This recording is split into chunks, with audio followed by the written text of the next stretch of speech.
Well, hello, friends. Mark Holmes here, and as always, I want to thank you guys for watching, commenting, subscribing, and being part of the Jobu Sports Report. Without you guys, this doesn't work without you guys. So, whew, man, it's been a long week. It's Saturday evening, and I hope you guys are all safe and sound and doing okay throughout this craziness. There's some good news. Training camps are set to open through across the NFL on the 28th, 10 days from today. But wait, there's more. For the first time, the Dallas Cowboys rookies will be together with the team. Oh my God, or excuse me, at least with the organization. Because this Tuesday, the rookies report to the Star to get their physicals and their COVID test and prep for beginning training camp. Man, um, I'm excited. I know I don't look at it this moment. I think it's because it's 98 degrees out here and whew, it's hot. Um, but I'm excited to finally, hopefully, get this season going and hope that we can get this thing to a conclusion, a full season. There's so many unknowns that we have, and I'm ready to see what we got with these rookies. Some people are talking about, of course, we've got Andy Dalton as a backup quarterback, and we got Ben DiNucci from JMU, the Dukes, that I'm hoping he actually makes the roster as well. And there's some thought that we probably would be keeping three quarterbacks, especially since Andy Dalton is on a 1 year deal. You know, you want to have somebody in the kitty and so on to start thinking about down the road. So I'm hoping that he can make the roster.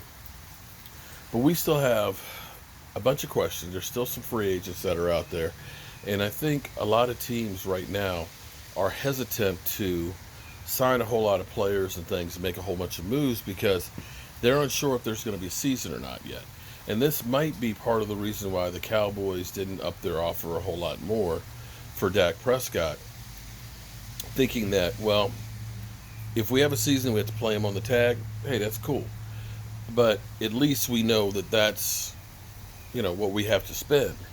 If we pay him on a long-term deal, up the offer, now we're looking at a, 70, $80 million check that you're signing right now, and we may not have a season for another year.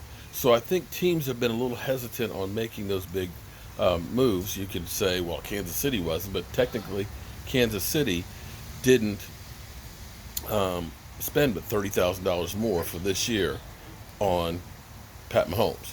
So technically, yeah, they signed him to a big contract for the long term, but the reality is they didn't spend a whole lot of money to do it.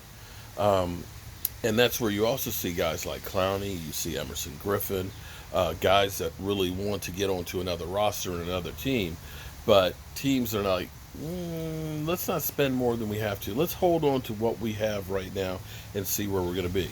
Now, a couple of things. They're still trying to hammer out the agreement between the NFL and the NFLPA. The NFL wants to reduce the salary cap or withhold some of the player salaries just in case they run a little short. Because they're all running on the edge of being broke. The NFLPA doesn't want to have preseason games. The NFL wants to have two. They're still trying to work that out.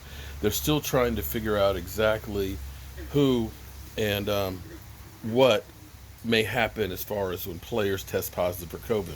What we're hearing, at least one of the proposals, is if you test positive for COVID, you go on injured reserve for 3 weeks minimum. We've heard today, I can't remember his name, but a Ram offensive lineman tested positive for COVID. Not only him, but his wife, his kids, and his in-laws all tested positive. And it turns out that it was one person had lunch with somebody else who had, unbeknownst to them, COVID, and brought it home and spread it to the whole family.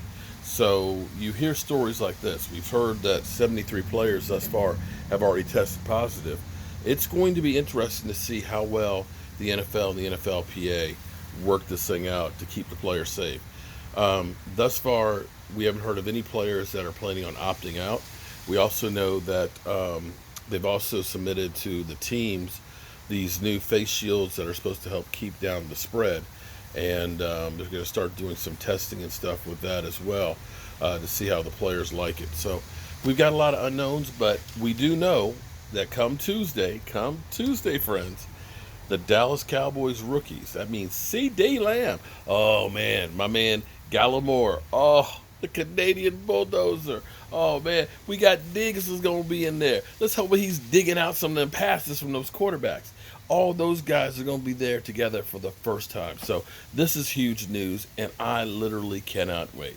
So I'm out here watering the plants and taking care of the fishies. Gotta make sure on these hot days that everybody gets a drink. You know what? I could use a drink myself. All right, y'all. I'll catch you guys a little later. Peace.